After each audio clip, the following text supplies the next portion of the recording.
brasileiro. Você tá parecendo Dilma, menina. A Maria. Por quê? Por que falando olá, meu povo brasileiro? Meu Deus do céu.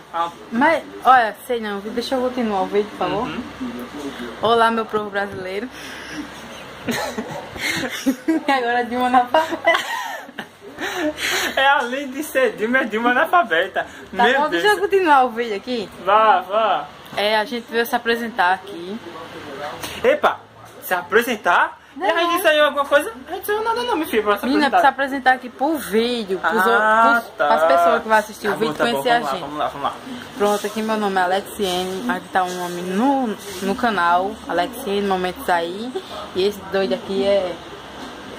que ele não é assim não. É, pessoal, mas pode chamar de fofão. É, fofão. Que a gente fez o primeiro vídeo conhecendo Vitória de Santo Ô, Antônio. Alexiene, tu quer ver meu grilo? Tu quer ou não?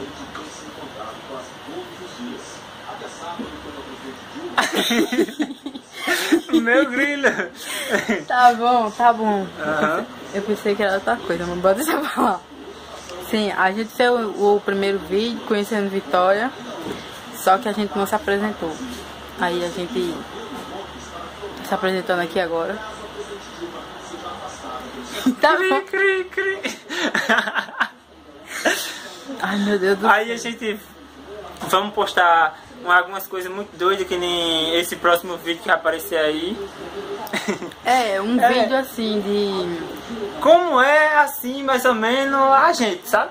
Porque hoje em A dia... gente não, a seca aqui em Parciga. A gente E mora em aí, Parciga. como é que se diz também? A ignorância também, viu? Que tá muito hoje em dia. Vixe, Maria. Tu botasse o dedo na câmera daquela hora, viu isso, não foi? Assim, rede improvisada hoje em dia, porque a situação do brasileiro, ó, tá o lapa do rombo, meu filho. Tá assim. Mas, vamos ver. E ainda por cima com os pessoal ignorantes que tem. Oi, Nilson, olha a hora aí. Se quiser olhar a hora, compra o relógio. Na moral, tá assim, sem ignorante. Ei, tem um copo d'água, por favor?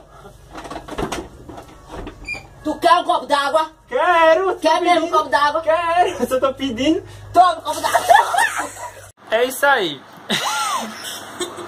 Esse foi o vídeo que a gente mostrou, né? Esse é o início de uma longa jornada que a gente tá planejando pra mostrar, fazer vocês rirem. Como é E que nos divertir com isso também, né? Fazer vocês se divertir e nós também. Aí, tá aí. Quem gostou, se inscreve no canal, deixa o joinha aí embaixo. E até o próximo vídeo. Tchau, tchau.